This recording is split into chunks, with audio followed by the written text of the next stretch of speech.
puedo constatar que se ha hecho mucho trabajo, pero queda mucho. El presidente es el que mejor sabe todo lo que queda por hacer, porque el presidente ha estado aquí, y va a seguir aquí, va a seguir trabajando, y va a seguir dando la cara, y activando dentro de un escaso presupuesto y con una comunidad mal financiada, poniendo muchas ayudas y pagándolas antes que otras administraciones como el del Estado, que tiene mucha más capacidad económica y financiera, ¿no? Pero lo importante hoy es mandar un mensaje.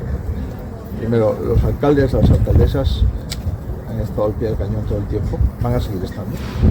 Hay mucho trabajo que está hecho, pero queda mucho por hacer.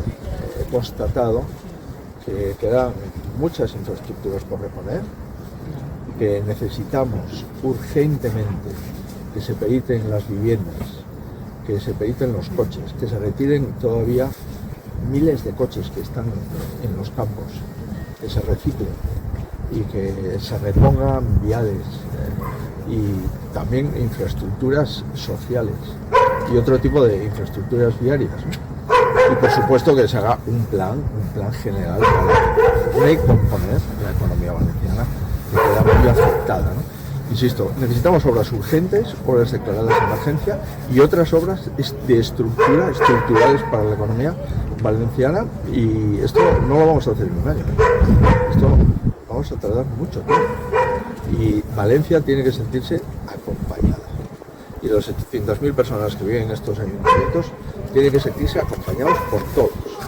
por sus alcaldes, sus diputaciones, por la comunidad y por la Administración General del Estado. Y Valencia somos todos en este momento, y confirmo que hay mucho trabajo hecho, pero queda muchísimo. Vale, gracias.